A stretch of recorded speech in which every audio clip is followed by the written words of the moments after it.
posibilidad ng tagumpay o kabiguan, ng ligaya o lungkot. Kaya marapat lamang natanggapin si Jesus bilang tagapagligtas at Panginoon. At matapos yun ay panariwain ang katapatan at paglapit sa Kanya bawat araw o day by day.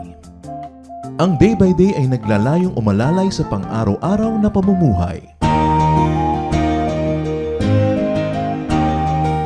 Narito po si Kuya Ed Lapis sa mensaheng pinamagatang To Invest or Not.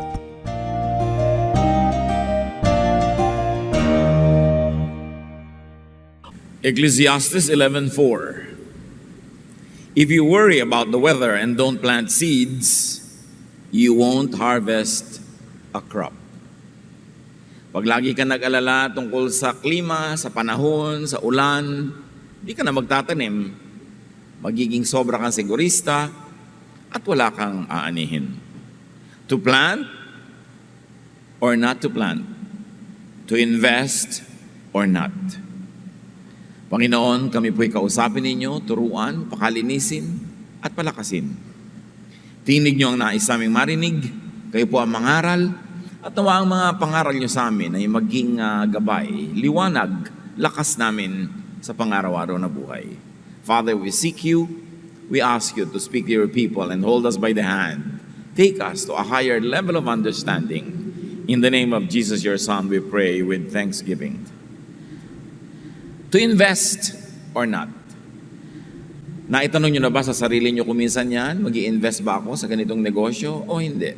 At ano nangyari sa buhay nyo kung kayo nag-invest o kung hindi? Mag-i-invest ba ako ng panahon, ng oras sa taong ito o hindi? Mag-i-invest ba ako sa aking project, sa aking self-improvement project o ano man? We have to make decisions all the time if we're going to invest or not. Noong panahon ng propeta na maraming mga himalang nagaganap, ay nanalangin siya na huwag umulan dahil ang lupain ay masyadong maraming kasalanan. At hindi nga umulan at ang naging bunga, tagtuyot, taggutom. 1 Kings 17:8-9, sinabi sa propeta ng Panginoon, sinabi sa kanya ni Yahweh, umalis ka rito, pumunta ka sa Sarepta sa lupain ng Sidon. May inutusan akong isang byuda na magpapakain sa iyo doon. There was drought, there was famine. Pagkatapos, ang magpapakain pa sa propetang ito, isang babaeng walang asawa, isang widow, who was obviously financially and socially weak. And Sidon was outside of Israel. The people there were Gentiles. So maraming kababalaghan ay tinuturo si Yahweh sa propeta. Sinasabi niya, ang magpapakain sa iyo ay isang biyudang babae at hindi siya Israelita, siya ay isang hentil, isa siyang tagalabas ng Israel. 1 Kings 17:10-11. Pumunta nga siya roon at nang papasok na siya sa pintuan ng lungsod, nakita niya ang biyuda na namumulot ng panggatong. Sinabi niya sa babae, maaari po bang makiinom? Aalis na ang babae upang ikuha siya ng tubig nang pahabol niyang sabihin, kung maaari, bigyan mo na rin ako ng kapirasong tinapay. There was water, little water left. May tagtuyot, walang tubig ang mga batis, walang tubig ang mga balon, tapos humihingi siya ng tubig, pero bibigyan siya. Tapos, nung bibigyan na siya, sabi niya, siya nga pala, pakidagdagan mo na rin ng tinapay. May tinapay pa. May panulak na, may itutulak pa na hinihingi itong si prophet. 1 Kings 17:12. Sumagot ang babae, saksi si Yahweh, ang inyong buhay na Diyos na wala kaming tinapay. Mayroon pa kaming kaunting harina at ilang patak na langis. Namumulot nga ako ng panggatong upang lutuin yon at makakain man lang kami ng anak ko bago kami mamatay. The situation was that bad that this woman was gathering firewood to cook her meager flour and an even more meager supply of oil for them to eat their last meal and then die of hunger. So sabi niya, saksi ang Diyos nyo. Kasi nga, hentil siya, so ang tinutukoy niya, ang Diyos ni propeta, ang Diyos ng mga Israelita. Sabi niya, wala kaming ready bread. All that there is was a handful of flour, little oil, and a few sticks that I have gathered to make fire. Then she would make the last bread of their lives, expecting to die of hunger afterward. 1 Kings 17, 13-14. Sinabi sa kanya ni Elias or Elijah, huwag kang mag-alala. Pumunta ka na at gawin mo ang iyong sinabi na magluluto ka ng kaprasong tinapay. Ngunit ipagluto mo muna ako ng isang maliit na tinapay at pagkatapos magluto ka ng para sa inyong mag-ina. Sapagkat ganito ang sabi ni Yahweh, Diyos ng Israel, hindi ninyo mauubos ang harina sa lalagyan at hindi rin matutuyo ang langis sa tapayan hanggang hindi sumasapit ang takdang araw na papatakin ni Yahweh ang ulan. Siya, ipagluto mo na ako. May pangako ang Diyos sa iyo, pinapasabi sa akin, yung konting harina mo na yan, hindi yan mauubos. Ganon din ang mangyayari sa iyong konting langis. Hanggang umulan, tumubo ang mga halaman at makapamunga at kumain uli ang lahat ng tao normally, hanggang dumating yung oras na yon, hindi ka mauubusan ng kakainin. It was an assurance from a stranger, a prophet of a foreign religion, that everything would be fine. Pero may kakaiba. Bago siya at ang kanyang anak, ang propeta muna ang kakain. Pero sino ka? Kararating-rating mo lang dito. Foreigner ka pa, nakikiinom ka na nga, ihingi ka pa ng tinapay, tapos uunahin ka pa. Paano kung maubos na sa pagluluto lang para sa'yo? Dahil konti na nga, paano naman kami? Nauna ka pa. But the God of a foreign people promised food supply until rain comes. Kung kayo, gagawin nyo o hindi? 1 Kings 17:15, ginawa nga ng babae ang utos ni Elias. The widow indeed fed Elijah first.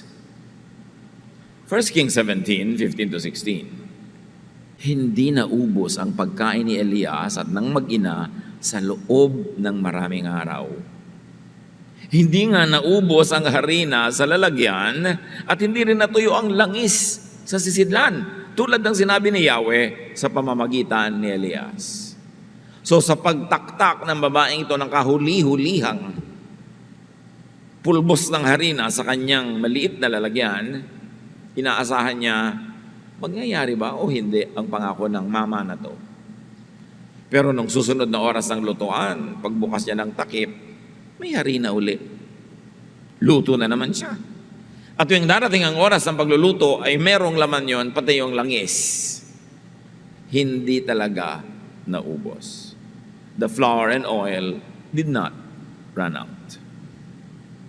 What are some of the lessons from the widow on investment? Remember, investment ang ating topic. To invest or not?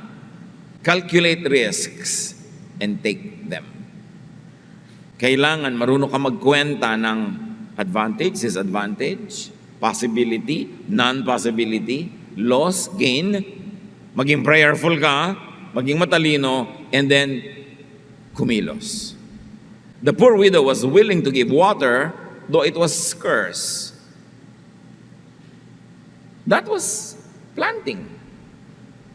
Isang uri ng pagtatanim sa isang taong hindi naman niya kilala, sa isang uri ng lupa na hindi niya alam kung mamumunga pa o hindi. But the irony of this is that there are times when we lose what we keep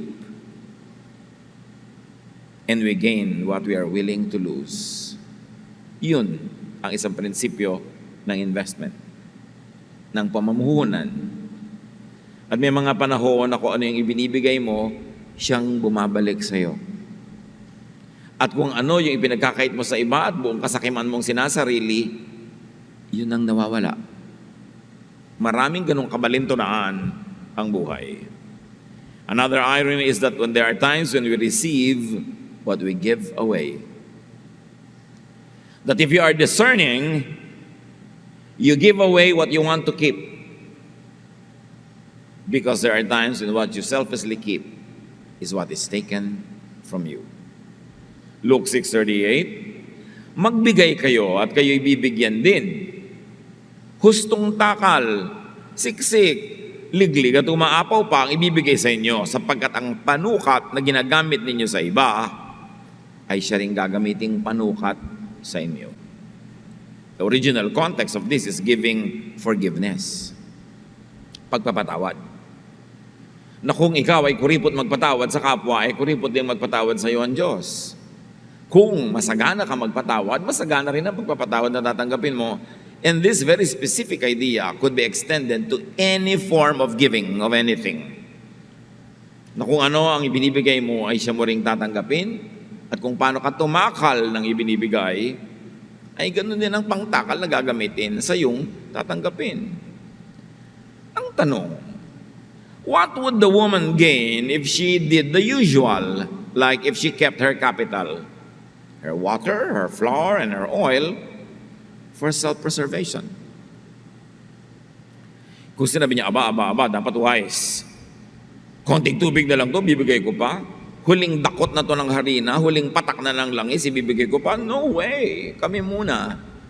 Kung ginawa niya yung karaniwan, at yun ang karaniwang gagawin ng marami, ano kaya ang naghihintay sa kanya? Alam niya, certain death. Sabi niya, ibibigay ko ba to? Sabi niya, pagka ginawa ko to, hindi mauubos ang langis ko, ang aking harina. Pag ibinigay ko to at hindi totoo yung sasabihin niya, mamamatay kami mag-ina sa gutom. Pero, pag hindi ko rin naman to ibinigay at kinain namin, mamamatay pa rin kami sa gutom kasi huli na nga to eh. So, umandar ang utak ng babae. Sabi niya, I will take a risk. Kasi kung kakainin namin ito, mamamatay din kami sa gutom. Kung ibinigay ko sa kanya, mamamatay din kami sa gutom. Kung hindi matupad, ang sabi niya, kung matupad, maganda ang posibilidad. What do you miss or lose by doing just the usual sa buhay na ito? Kung ginawa niya ang karaniwan na gagawin, kung pinangandar niya lang niya ang kanyang common sense, hindi niya ibibigay, kakainin niya, pero mamamatay sila. Tayo mga kapatid, sa ating pagiging napaka-practical, sa ating pagiging napaka-selfish, nililimit natin ang possibility to only what is usual. Meron na kaya tayong malalaking bagay na na-miss dahil sobra tayong wise? Magandang itanong yan sa ating buhay. What would the woman gain if she did the unusual, like if she gambled her capital? Sabi niya, mukha naman mabait at saka propeta, obviously. Nagsasabi siya tungkol sa Diyos nila na may pangako. Tataya ba ako dito o hindi? Pag hindi ako tumaya, kakainin namin mag-ina ang food namin, pero mamamatay din kami. Pag tumaya ako dito at natalo, mamamatay kami. Pero paano kung nanalo yung taya ko? Paano kung totoo yung pangako? There was the possibility of having an ending supply and many, many meals. What possibilities await you if you would only take your leap of faith? Anong mga posibilidad na naghihintay sa atin kung tayo'y mananalig at kikilos tayo ayon sa pananalig na yon? Take note that this widow was willing to give water to a stranger. Hindi niya kilala, bibigyan niya ng tubig, konti na lang nga yung tubig. Pero isipin niyo mga kapatid, what would happen had she given it to someone she knew? Kapitbahay nila, kaibigan niya, kamag-anak niya, nakilala niya. Ano mangyayari kung doon niya ibinigay yung tubig? Nothing! Kilala nga niya yung mga yon. So alam na niya ang limitasyon ng mga yon at katulad lang nila na gutom din at uhaw yung mga yon. So pag ibinigay niya sa kanyang kilala, wala mangyayari. What if she gave the water to someone she didn't know?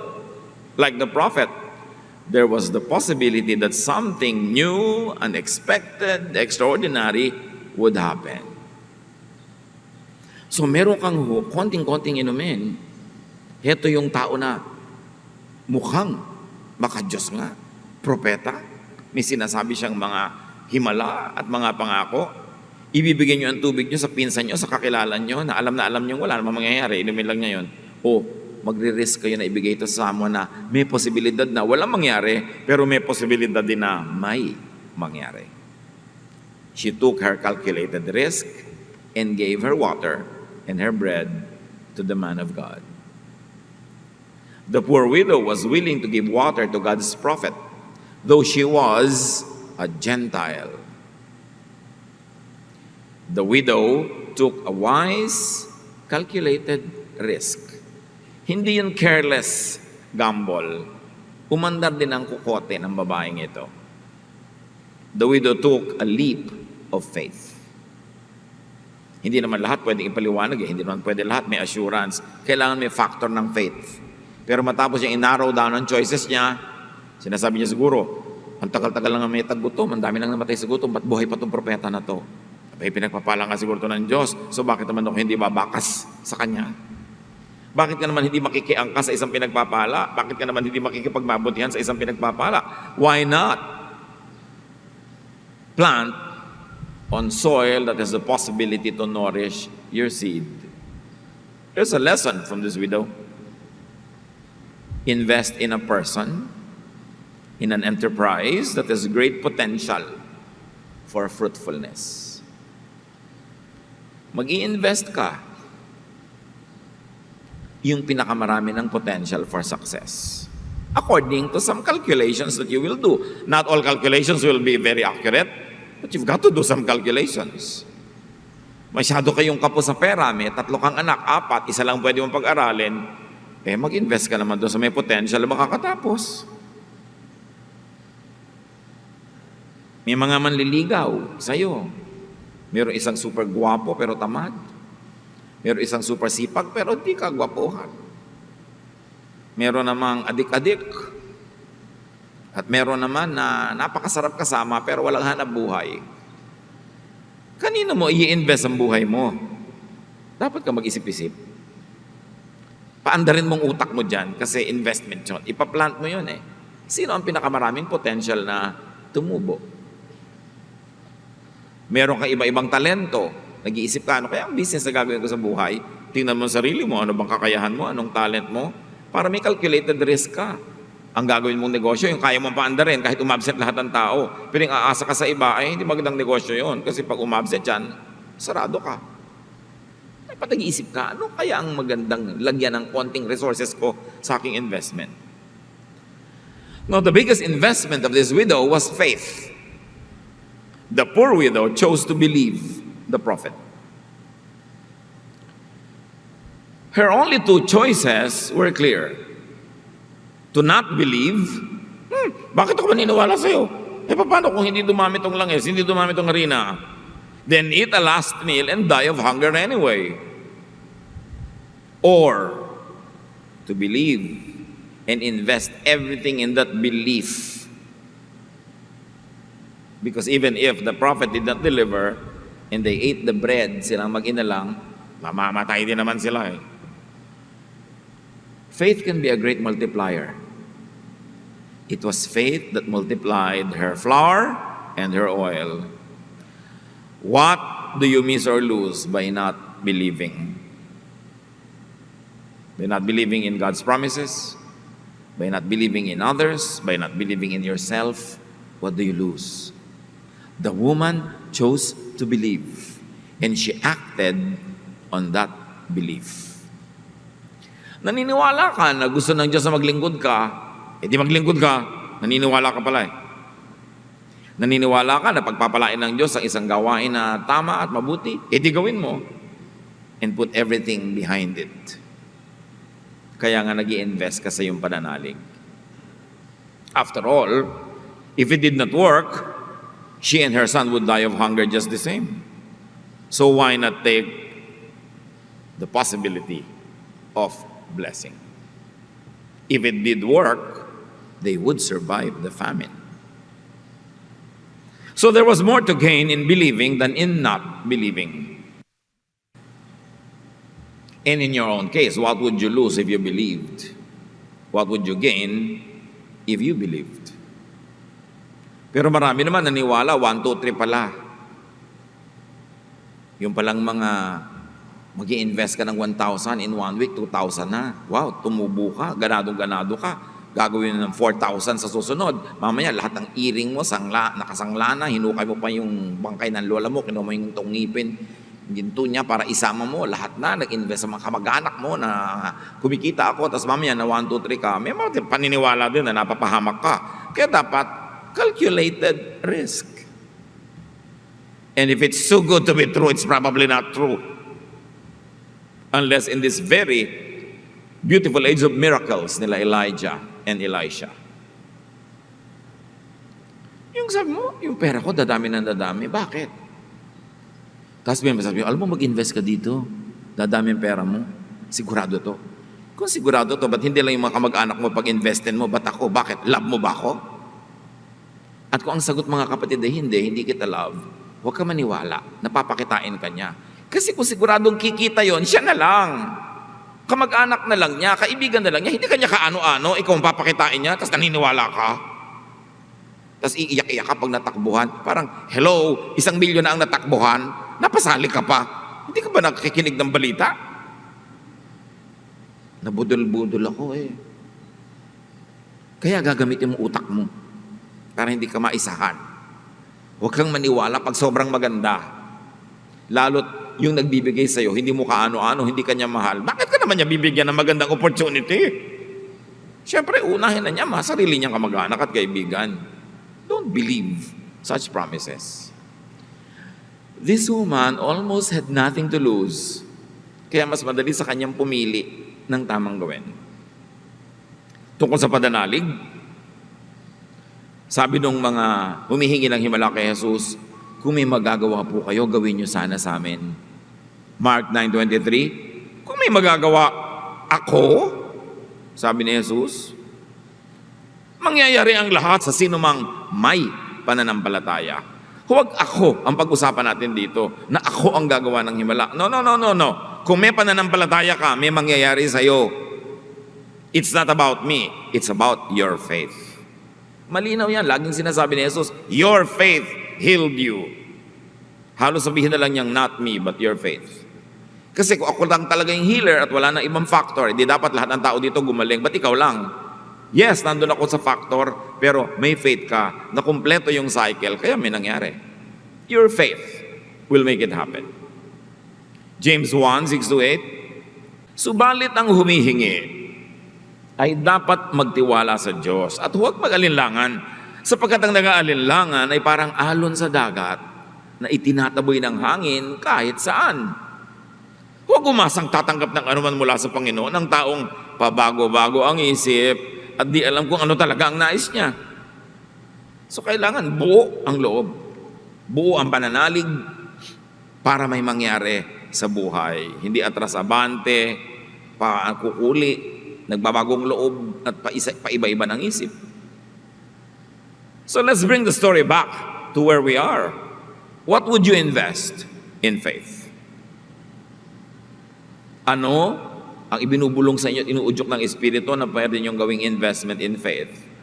Itanong niyo sa sarili, what could you lose for acting on that faith? Or what could you gain for acting on that faith? Mga tanong ito na tayo ang makakasagot sa oras ng ating pag-iisa, pagbubulay-bulay, pag-iisip-isip.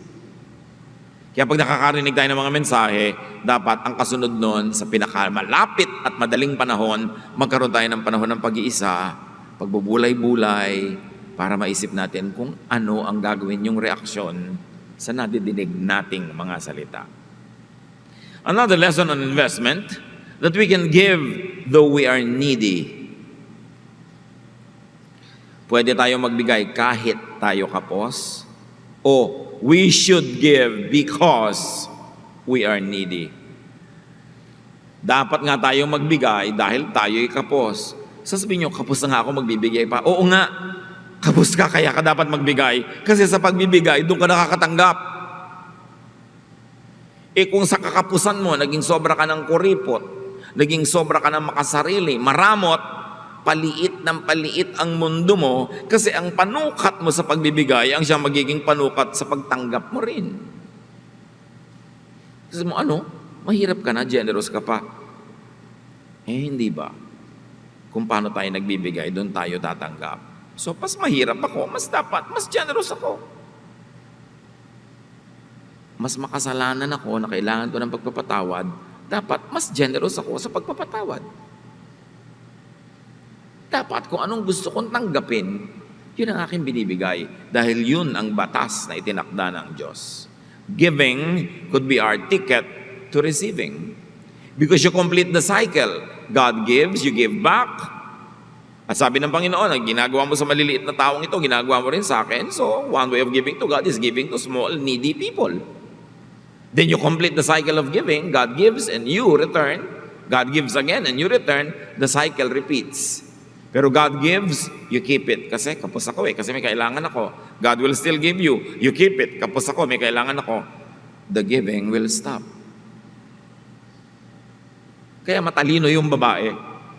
Mamamatay na lang sa gutom, ibinigay pa yung huli niyang pagkain. Kaya hindi siya namatay. Kahit si Jesus, sinasabi niya, those that keep their life will lose it. And those that give their lives will gain it. Proverbs 11:25, a generous person will prosper. Whoever refreshes others will be refreshed. Ang mapagbigay ay lalong yayaman. Ang mapagbigay ay lalong luluwag sa buhay sapagkat yung nagbibigay ng ginhawa sa iba ay pagiginhawahin din. You keep what you give away, you lose what you keep. This is a basic rule of life that is so clear in the Bible. But we should give to the right persons. Kami yung babae, hindi naman kahit kanino na lang binigay niya.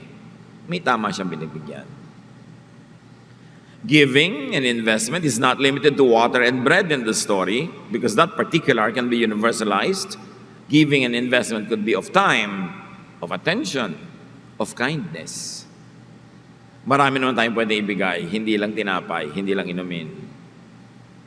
Kung ano ang meron tayo, iyon ang marapat nating ibigay.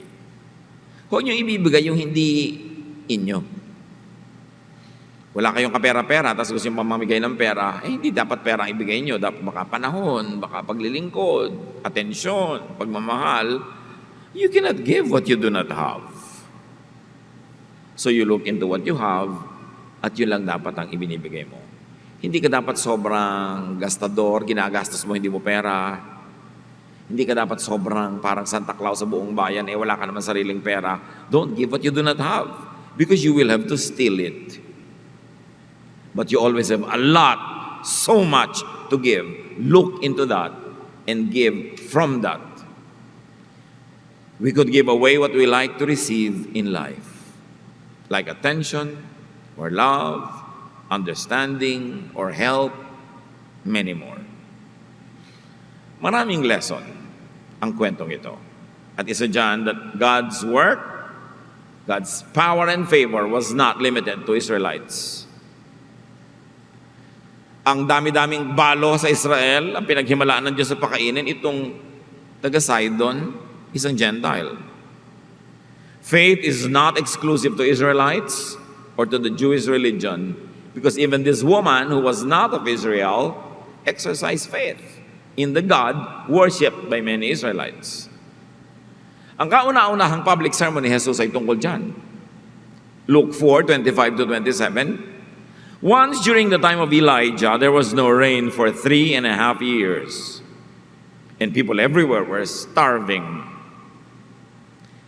There were many widows in Israel, but Elijah was sent only to a widow in the town of Zarephath near the city of Sidon. Sabi ni Jesus, ang dami-daming nagugutom na balo sa Israel noon, hindi ipinadala ang propeta sa kanila, kundi sa babaeng hindi Israelita. Verse 27, during the time of the prophet Elisha, many men in Israel had leprosy. But no one was healed except Naaman who lived in Syria. Inulit pa ni Jesus, dalawang example. Ang mga Israelita kasi akala nila napaka-special nila. Favored sila ng Diyos, mahal sila ng Diyos, sila lang ang mahal, sila lang ang paborito. Ang unang public message ni Jesus ay ito, hindi kayo ka-special ng ginuguni-guni nyo. Katang isip nyo yan. Nakita nyo sa kasaysayan, noong nagkaroon ng 3.5 years na drought, sa isang balo sa labas ng Israel, nagpadala ng propeta para sila i-bless. At sa dinami-rami ng may ketong sa Israel, si Naaman na Syrian, Gentile, hindi Jew, ang pinagaling ng Diyos. The message was not lost on the audience of Jesus. First public message niya, controversial agad, naggalit yung mga tao, kinaladkad siya palabas ng sinagog hanggang sa gilid ng bayan at ihuhulog siya sa bangin right after his first message. And the message was clear. God blesses anyone He blesses, Israelite or non-Israelite. There is no such thing as a special favor for Israel. Naggalit yung mga tao at ang naging ending nun, pinatay siya. That aside, let us refocus on the issue of investment. By making the right investment in the right person at the right time, the widow found and enjoyed God's way. What was God's way of feeding her? When she opened her arms to the needy foreigner prophet. When she gave her water, when she gave her bread to the hungry foreigner prophet, God opened the way for her to be blessed immensely, beyond her expectation, beyond her imagination. Anong klase mga blessing ang naghihintay sa atin mga kapatid if we would act in faith? Invest in faith. In the right person, in the right enterprise, at the right time. Sabi sa Bible, no eye has seen, no ear has heard, no mind has conceived what God has prepared for those who love Him. Get out of the ordinary. Kung ang buhay natin sa ating pananalig ay napaka-ordinary, wala man laki nakikitang himala, invest in something miraculous. Do your calculation, take calculated risk, believe in what you believe, and act on that belief. Invest in that belief. Para lumabas kayo sa ordinaryo at makaranas tayo ng extraordinary blessings from God. For this widow and her son, the way out of thirst and hunger was to give her water and her bread to the right person. Ang nagpapakain ay pinakakain. Pinakain ng balo ang propeta, pinakain naman siya ng Diyos, pati ng kanyang anak. God works in mysterious ways. What is your need? Ano bang need natin sa buhay? Dahil ba sa need na yon nagiging maramot tayo? Sobrang nagiging makasarili? Isinasara natin ang pinto ng blessing. Lalong sisidhi ang ating pangangailangan kung tayo maramot. Pero kung tayo mapagbigay, maluwag sa ating puso, guided by the Spirit, kung kanino tayo nagbibigay at kung kanino tayo nagiging maluwag sa anumang bagay, sa ating sarili, ating kamag-anak, anumang project para sa mga kapuspalad, para sa mga nangangailangan, God will make a way for you. Your way out of your need is God's provision. And sometimes that provision is achieved, is received by giving it away. Dear Lord, teach us. Teach us your way. At sa mga kapatiran, Panginoon, na nagkakaroon ng malaking pagkalito kung anong dapat gawin, show us the way. Sa mga nagigipit, para ang kaharap ay taggutom. Nakaraan na ang maraming taon ng gutom at pagod at hirap, ay parang marami pang darating. Lord, let your way prevail. Let your way open. But first, open our eyes, open our ears, and open our hearts so we can take your way in going to our destination, in solving the needs of everyday life, in surpassing, Lord, and overcoming the many trials and difficulties of daily life. Teach us your way. At sa lahat ng mga kaanak mo narito ngayon, na nagigipit, nako-corner, nahihirapan, let your way be our way out of this misery, of these issues. Sa mga kalituhan, let your way be our way to wisdom, to enlightenment, and to correctness. Mangusap ka po sa amin, Panginoon, sa pamamagitan ng kasaysayan ng babaeng ito, who gave nearly everything but received so much from you. Teach us also to protect ourselves from foolishness, sa pagtitiwala sa mga maling adhikain, maling tao, maling mga proyekto. Make us wise. But don't allow us, Lord, to be too wise as to not take leaps of faith when such leaps are warranted by your kindness and goodness. So sa lahat ng ito, give us wisdom so we will know when and when not to invest. Kung saan kami magtatanim, saan kami mamumuhunan sa aming buhay. Pagbulay-bulayan natin mga bagay na ito, mga kapatid, at hinga ng karunungan sa Diyos para ma-apply sa ating pang-araw-araw na buhay ngayon. Lord, as your people bow before you and remain silent, you please finish this message for everyone in a personally tailored way. Gawin mong personal sa amin ang mensahe mo ngayon.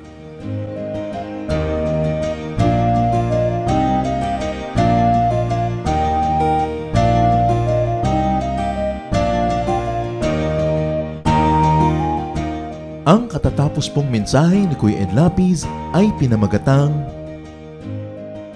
To Invest or Not.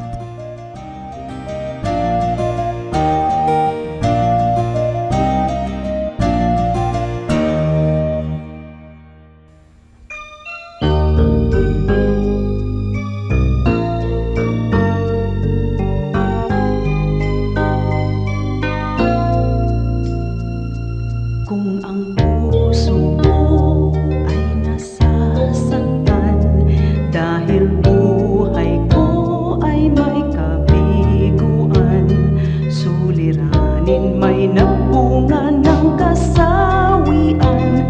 O Jesus, ikaw ay laging nandyan. Kung nagkamali't nagkasalaman, ang patawad mo'y laging nakalaan. Kung ang kapwa ko sa akin nagkasalaman, ang patawad ko kaya'y ilalaan. Ang kabaitan mo ay dapat kong tularan sa buhay ko. Ang kabaitan ko, biyaya ng Espiritu, kabaitan ko.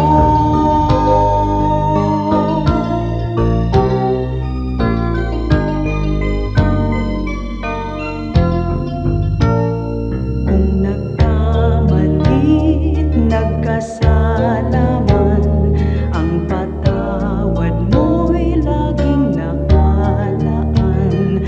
Kung ang kapwa ko sa akin nagkasalaman, ang patawad ko kaya'y ilalaan.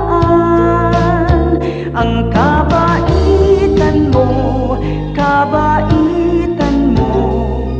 ay dapat mong tularan sa buhay ko. Ang kabaitan ko, biyaya ng Espiritu, kabaitan ko.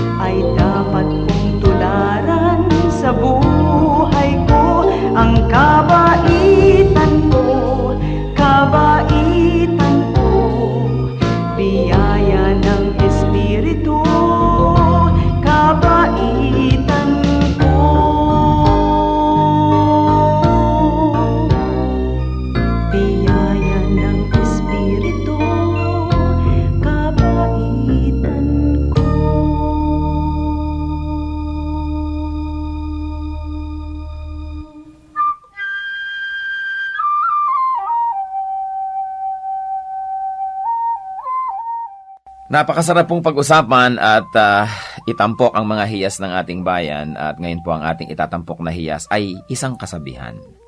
Ang mga kasabihan po ng ating bayan ay talagang tunay na hiyas sapagkat kailangan ng katalinuhan, ng damdamin na malalim at ng bukas na kaisipan upang sa pang-araw-araw na buhay ay makakita ng mga batas ng buhay, generalizations in life na maaaring mai-apply natin sa pang-araw-araw at pangkalahatang mga kalagayan natin.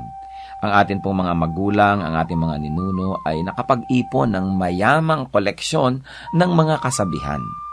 Kasabihan na nagmula sa pang-araw-araw at tunay na mga karanasan. Mga karanasan na nilinis, sinubok at dinalisay ng panahon. At ang atin po ngayong hiyas na itatampok ay ang kasabihan na kahoy na babad sa tubig, sa apoy huwag ilapit. Pag nadarang at nag-init, sa pilitang magdirikit. Yan po ay galing sa koleksyon ni Thelma Quintanar at mga kasama sa UP Cultural Dictionary for Filipinos. At kahit naman hindi natin tumabasa doon, ito'y nadidinig natin sa matatanda. Ang maganda nga lamang po ay patuloy natin itong marinig at bigkasin at iparinig sa mga bata, sa mga darating pang henerasyon.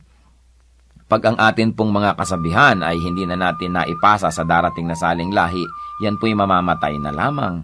Mawawala na ng paggamit na pang-araw-araw at kapag nawala yon, lugi po tayo. Napakalaking bahagi ng karunungan ng ating collective experience as a nation ang mawawala kapag ating tinalikuran at hindi ginamit ang mga kasabihan. Alam niyo naman po, maraming mga kabataan pag nakakarinig niyan, nakokornihan, but it only shows us kung gaano kagrabe ang miseducation at brain damage na nangyayari sa ating bayan.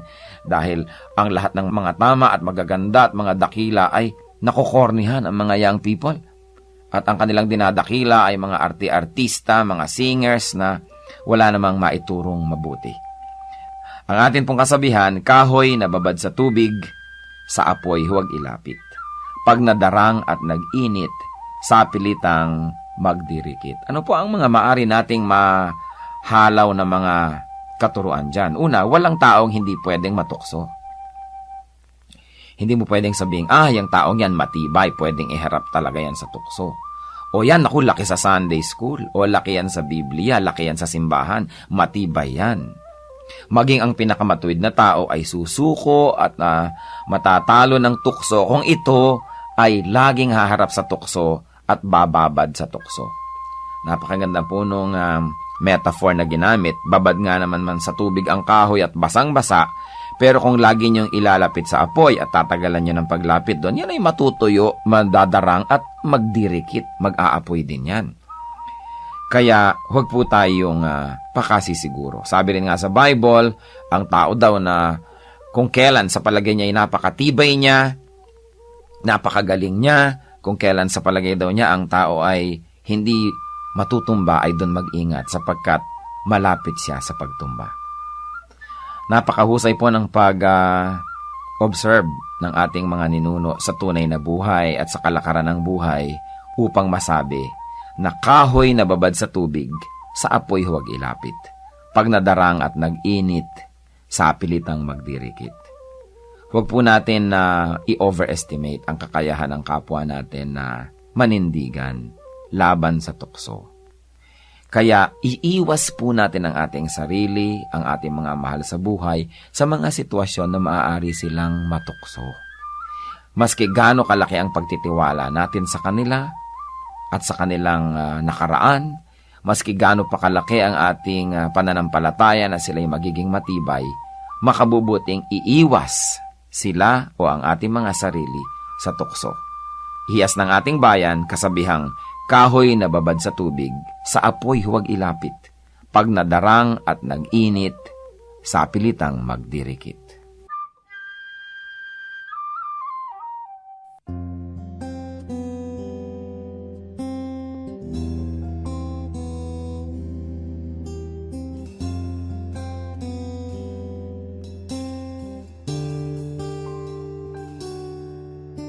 Mula sa sinapupunan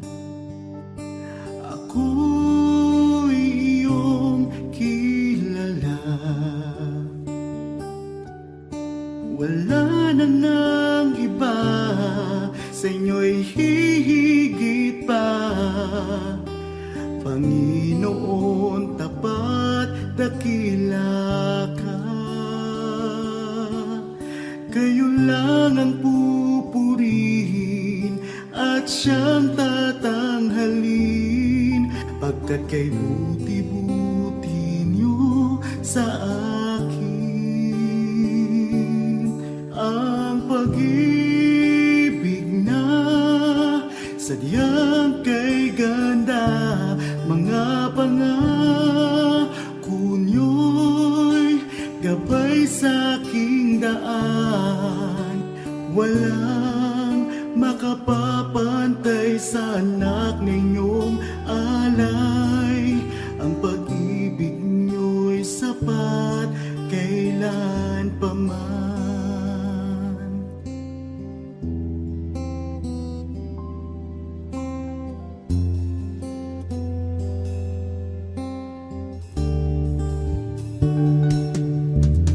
Tinawag niyo akong kaibigan, kahit na ako ay pariwara.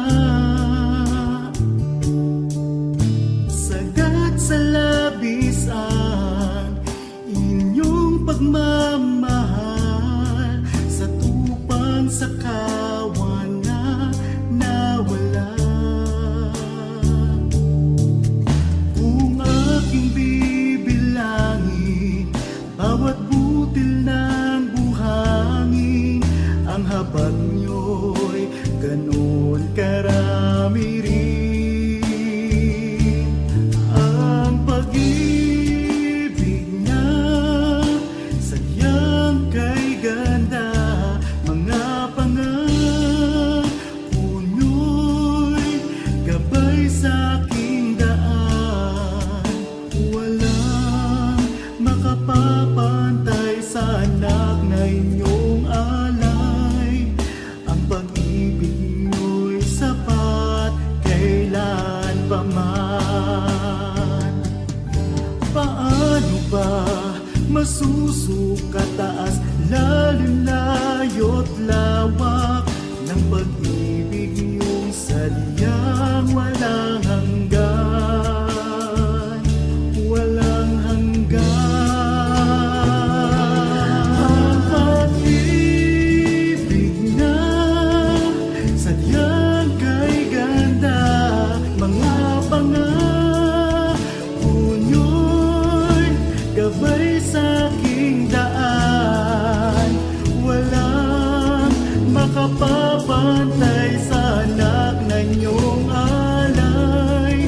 Ang pag-ibig niyo'y sapat kailan pa man. Ang pag-ibig niyo'y sapat kailan pa man. Ang pag-ibig niyo'y sapat kailanman.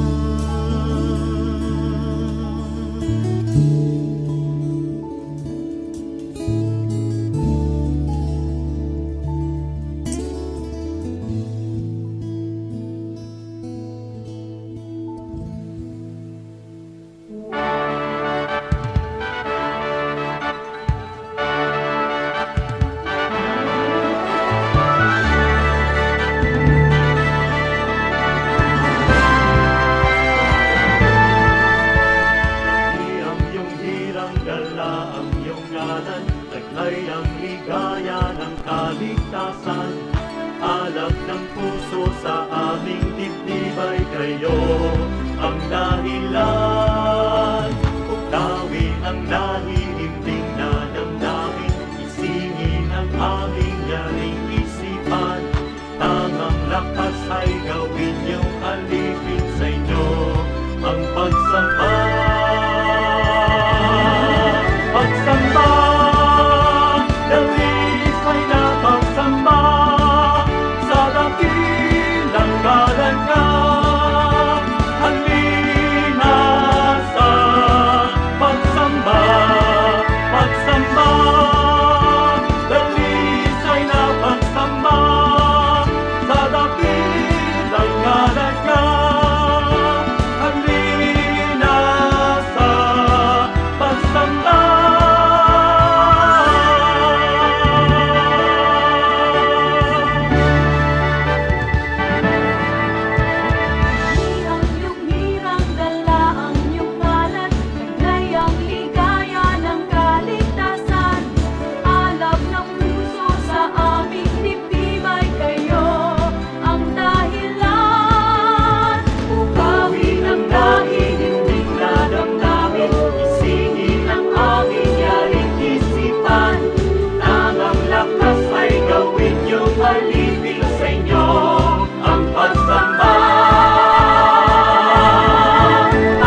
Oras na po para pansamantalang magpaalam ang programang Day by Day.